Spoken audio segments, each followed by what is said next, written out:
Bonjour, nous sommes dans l'exposition Niki de Saint-Phal, Jean Tinguely, Pont-tu-Sultane, au Grand Palais à Paris. C'est une exposition qui est coproduite par le Centre Pompidou et le Grand Palais. Je suis Sophie Duplex, conservatrice en chef au Centre Pompidou et commissaire de cette exposition. Alors, qui sont ces trois figures, objets de cette exposition ? Niki de Saint-Phal et Jean Tinguely, un couple mythique des artistes rebelles qui vont changer le cours de l'histoire de l'art de la deuxième moitié du XXe siècle, et Pont-tu-Sultane, un conservateur de musée hors norme qui sera leur complice dans toutes les étapes de leur carrière.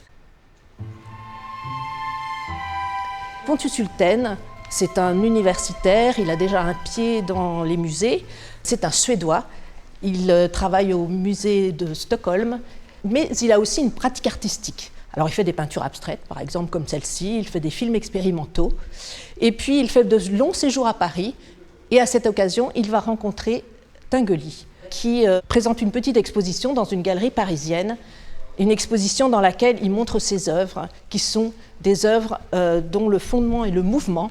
Le mouvement dans l'art, c'est quelque chose qui passionne Pont-tu-Sultane. Il cherchera immédiatement à rencontrer l'artiste. La rencontre va se faire et ce sera une amitié qui durera toute leur vie. Alors le cadre, au milieu des années 50, de cette rencontre, c'est l'impasse Ronsin.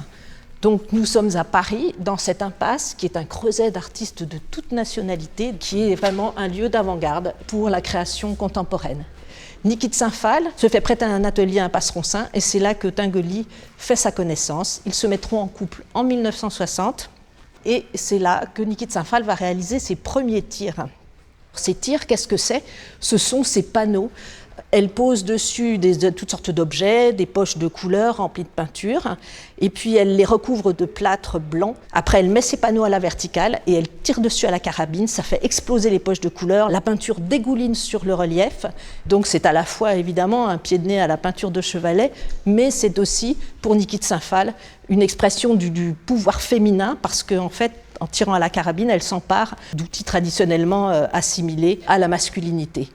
Et puis, bien sûr, il y a une certaine violence. Niki de Saint-Phal dit elle-même qu'à travers les tirs, elle fait saigner la peinture. Niki de Saint-Phal va faire une seconde série qui est aussi assez dérangeante. C'est une série d'assemblages qui représentent des femmes souffrantes parce qu'elles doivent endosser le rôle qui leur est assigné dans la société. Ici, la mère, la femme qui accouche. C'est un relief qui est effectivement assez dérangeant, cette figure de femme un peu sorcière avec toutes sortes d'objets qui recouvrent son corps et une énorme araignée au niveau de l'estomac. Mais malgré tout, Pont-tu-Sultane va l'acquérir pour le Moderna Museet de Stockholm, où il est directeur depuis 1958.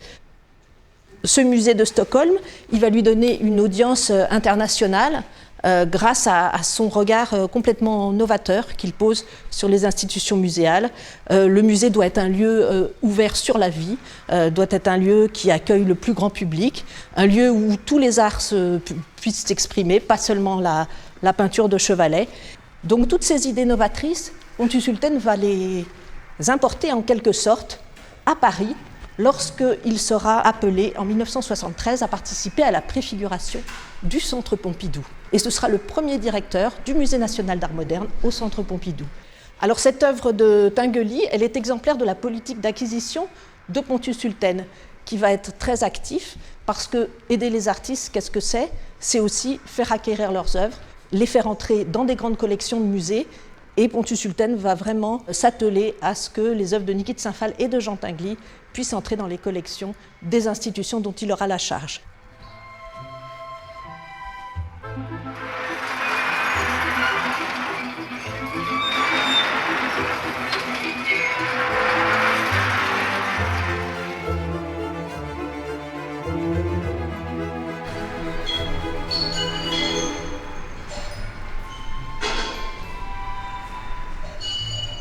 Dans cette section de l'exposition, on va évoquer cette grande exposition de Pont-tu-Sultane sur le mouvement qu'il organise en 1961 dans son musée de Stockholm. Il avait invité donc plusieurs artistes et une trentaine d'œuvres de Tinguely étaient présentes, dont ce Ballet des pauvres, une œuvre incroyable, très spectaculaire, puisqu'il y a ces espèces de vêtements un peu déchirés qui pendent du plafond, un morceau de jambe de mannequin, de la ferraille, des ustensiles de cuisine. Et tout ça, par intermittence, s'agite de façon complètement dérisoire, en hoquetant, à travers ce type d'œuvre donc qui se met en mouvement. Tinguely dénonce la marche en avant de notre société industrielle avec sa mécanisation.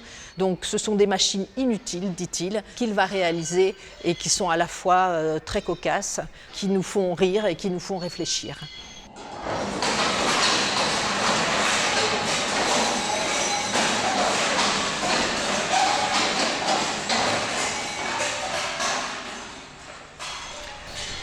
Ça, c'était une grande exposition de Pontus-Hulten, et il y en a une autre, encore plus importante, je dirais.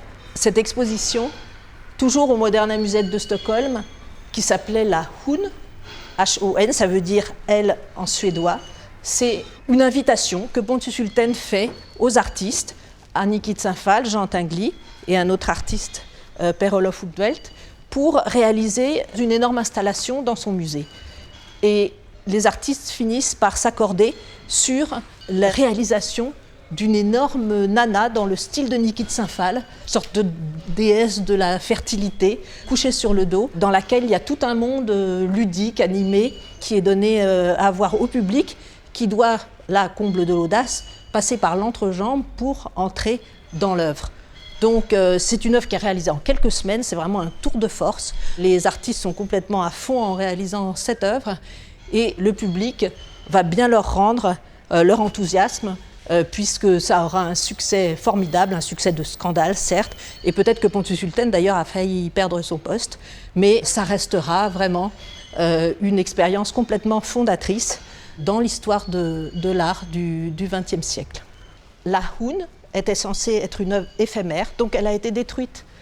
L'idée était qu'elle n'entre pas dans un circuit commercial, ça c'était aussi une idée très forte, à la fois chez les artistes et chez Pontus-Hulten, et donc elle a été complètement détruite à la fin, il n'en reste que la tête.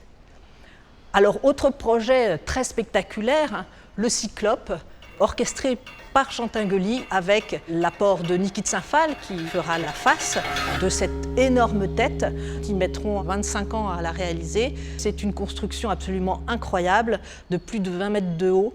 J'invite vraiment le public à aller faire l'expérience du Cyclope à Milly-la-Forêt, près de Fontainebleau. Ici, on est dans une salle qui est dédiée au Crocodrome de Zygépus. Alors, c'était une immense installation que Pontus-Hulten avait fait faire aux artistes, donc Jean Tinguely, Nikit Saint-Phal, Bernard Luginbull et d'autres. Et il s'agissait d'une sorte d'œuvre fête foraine en plein cœur du centre Pompidou, dans le Forum. Il y avait même un train fantôme et toutes sortes d'attractions.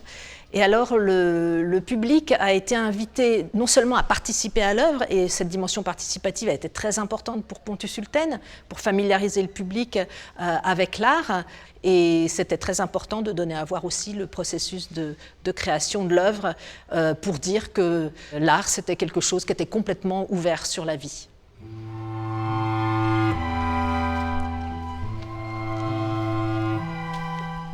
Dans cette salle très spectaculaire, on évoque l'exposition que Pontus-Hulten avait dédiée à Jean Tinguely en 1988, une exposition rétrospective dans laquelle il y avait des œuvres majeures, dont Cet enfer, une espèce d'immense plateforme sur laquelle il y a toutes sortes d'éléments, des rouages, des mécanismes, des poupées, un petit cheval en bois, une vraie plante verte, une tête d'élan naturalisée, toutes sortes de choses qui vont se mettre en mouvement en une sorte de ballet sonore, mais complètement aléatoire, parce que le hasard c'était très important chez Tinguely, ça faisait vraiment partie de l'œuvre.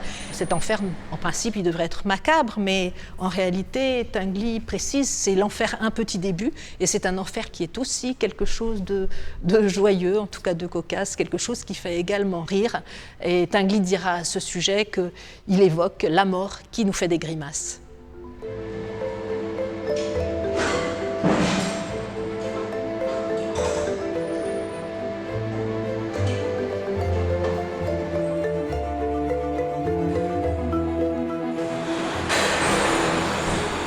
Les enfants, c'est un très bon étalon-mesure avec lequel je peux travailler. Ça, c'est mon public préféré.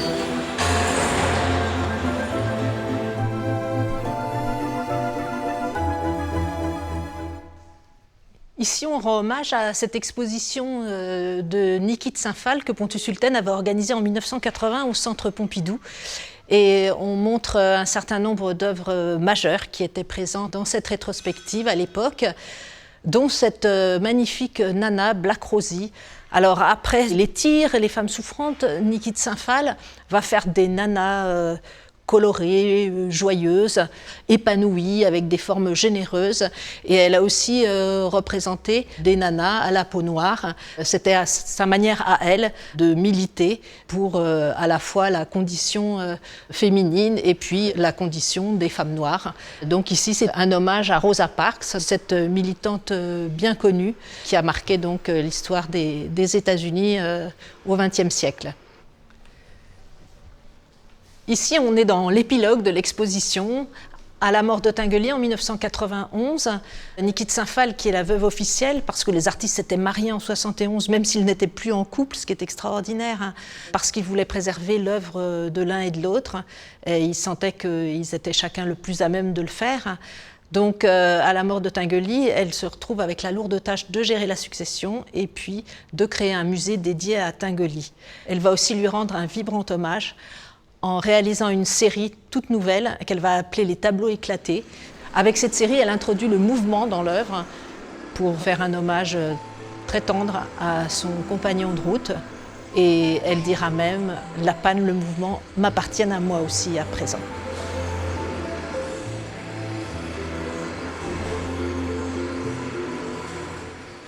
Alors je vous invite à visiter cette exposition au Grand Palais à Paris jusqu'au 4 janvier 2026.